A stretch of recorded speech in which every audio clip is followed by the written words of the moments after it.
Hi అండి. Bigg Boss finale వారంలోకి వచ్చేశాం. ఈ చివరి కొద్ది రోజులు చాలా అంటే చాలా కీలకం. తమకు నచ్చిన కంటెస్టెంట్ను గెలిపించుకోవాలంటే ఓటును ఎలా తెలివిగా వేయాలో ఈ విశ్లేషణలో చూద్దాం. ఎందుకంటే ఇకపై ఫలితాన్ని మార్చగలిగే శక్తి కేవలం ప్రేక్షకుల చేతుల్లోనే ఉంది. నిజమండి, ఈ మాట అక్షరాలా నిజం. ఫినాలేలో పోటీ మామూలుగా ఉండదు, చాలా టఫ్గా ఉంటుంది. ఒక్కొక్కసారి గెలుపు ఓటముల మధ్య తేడా కొన్ని వందల ఓట్లే ఉండొచ్చు. అలాంటప్పుడు ఒక్క ఓటుతో ఏమవుతుందులే అని అనుకుంటే మొత్తం సీజన్ ఫలితమే తారుమారైపోవచ్చు. చాలా జాగ్రత్తగా ఉండాలి. సరే, ముందుగా మనం ఫినాలే వారం అసలు కథేంటో చూద్దాం. ఇప్పటిదాకా జరిగిన గేముకెత్తైతే ఈ చివరి 4 రోజుల ఓటింగ్ మరో ఎత్తు. ఆట రూల్స్ పూర్తిగా మాడిపోతాయి. ఎలాగో చూద్దాం పదండి. కరెక్ట్, పాయింట్ ఇదే. ఇన్ని రోజులు కంటెస్టెంట్లు ఎలా ఆడారు, వాళ్ల పర్ఫార్మెన్స్ ఏంటి అనేది గేమ్ను నడిపించింది. కానీ ఇప్పుడు ఆ పవరంతా ఓటర్ల చేతుల్లోకొచ్చేసింది. ఇక గెలుపు ఓటములను డిసైడ్ చేసేది కేవలం ఓటు మాత్రమే. రైట్, ఇక అసలు విషయానికొద్దాం. ఓటింగ్ ఎప్పుడు వెయ్యాలి, ఎలా వెయ్యాలి, ప్రతి ఓటు వృధా కాకుండా సరైన పద్ధతిలో సరైన సమయంలో వేయడం చాలా ముఖ్యం. ఆ వివరాలేంటో ఇప్పుడు క్లియర్గా తెలుసుకుందాం. ఈ టైం చాలా చాలా ఇంపార్టెంట్. ఆదివారం ఎపిసోడ్ అయిపోగానే ఆ ఎమోషన్తో చాలామంది ఓట్లు వేయడానికి రెడీగా ఉంటారు. సరిగ్గా అప్పుడే, అంటే రాత్రి 10:30 నుంచి 12 గంటల మధ్య ఓటింగ్ లైన్స్ ఓపెన్ అవుతాయి. మ్యాక్సిమం ఓట్లు పోలయ్యేది ఈ 90 నిమిషాల్లోనే. సో ఈ టైంని అస్సలు మిస్ చేసుకోవద్దు. మనకి ఓటు వేయడానికి 2 అఫీషియల్ పద్ధతులున్నాయి. ఒకటి మిస్డ్ కాల్, రెండోది డిస్నీ ప్లస్ హాట్స్టార్ యాప్. ఇక్కడ చాలామందికి తెలియనొక విషయమేంటంటే, హాట్స్టార్లో ఓటు వేయడానికి పెయిడ్ సబ్స్క్రిప్షన్ అస్సలు అవసరం లేదు. యాప్ డౌన్లోడ్ చేసుకుంటే చాలు, ఎవరైనా ఫ్రీగా ఓటు వేయొచ్చన్నమాట. చూడండి, మిస్డ్ కాల్ ప్రాసెస్ అయితే మరీ సింపుల్. అఫీషియల్ నంబర్కు డయల్ చేయండి. ఒక్కసారి రింగ్ అయిన తర్వాత బీప్ అని సౌండ్ వస్తుంది. ఆ సౌండ్ వచ్చిందంటే చాలు, మీ ఓటు సక్సెస్ఫుల్గా రిజిస్టర్ అయిపోయినట్టే. అంతే. ఇక్కడే చాలామంది ఒక కామన్ మిస్టేక్ చేస్తుంటారు. ఓట్ పడిందో లేదో అనే టెన్షన్తో మళ్లీ కాల్ చేస్తుంటారు. అలా చేయడం వల్ల లైన్స్ అని ఎంగేజ్ అయిపోయి వేరేవాళ్లు ఓట్ వేయడానికి కూడా ఇబ్బందవుతుంది. ఒక్కసారి బీప్ సౌండ్ వినిపించిందంటే ఇక ఆ రోజుకి పని పూర్తయినట్టే.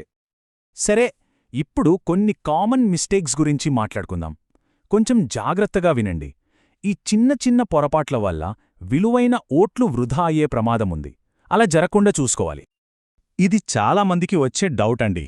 ఓటింగ్ నంబర్కు కాల్ చేస్తుంటే ట్రూ కాలర్లో ఎవరో పేరు లేదంటే స్పామ్ అని చూపిస్తుంది.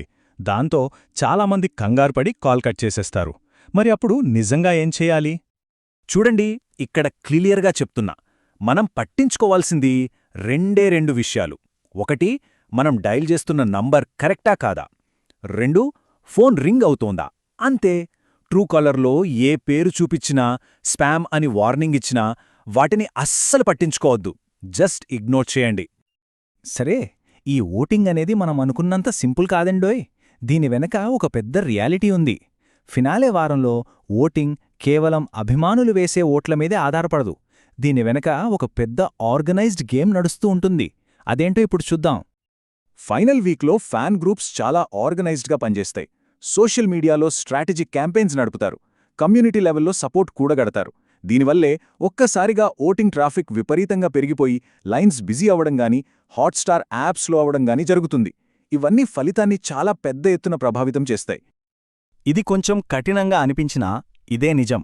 సోషల్ మీడియాలో పోస్టులు పెట్టడం, హ్యాష్ట్యాగ్లు ట్రెండ్ చేయడం వల్ల బజ్ క్రియేట్ అవుతుందేమో గానీ గెలుపు రాదు.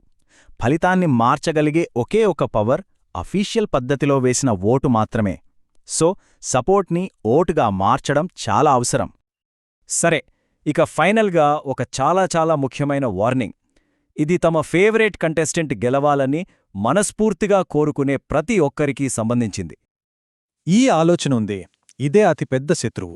మన కంటెస్టెంట్కి భీవత్సమైన ఫాలోయింగ్ ఉంది. ఆన్లైన్లో ఎక్కడ చూసినా వాళ్ల పేరే ఉంది. ఇంకా గెలిచేసినట్టే అని ఓవర్ కాన్ఫిడెన్స్తో ఉంటే చాలా ప్రమాదం. ఎందుకంటే ఓటుగా మారిన అభిమానం గెలుపును తీసుకురాలేదు. ఒక్క విషయం గుర్తుంచుకోండి, విజేతను నిర్ణయించేది పాపులారిటీ కాదు, పోల్ అయిన ఓట్లు. ఈ చివరి రోజుల్లో ఏ కంటెస్టెంట్ ఫ్యాన్స్ అయితే చాలా యాక్టివ్గా, కన్సిస్టెంట్గా ఓట్లు వేస్తారో వాళ్లే గెలుస్తారు. అంతా యాక్టివ్ ఓటింగ్ పైనే ఆధారపడి ఉంటుంది. మరి ఇప్పుడు ఆలోచించండి, ఫలితాన్ని మార్చగలిగే ఆ శక్తి ఎవరి చేతిలో ఉంది? అది పూర్తిగా 100% ఓటర్ల చేతిలోనే ఉంది. ప్రతి ఓటు విలువైందే. దాన్ని సరిగ్గా ఉపయోగించుకోవాల్సిన బాధ్యత కూడా ఓటర్లదే.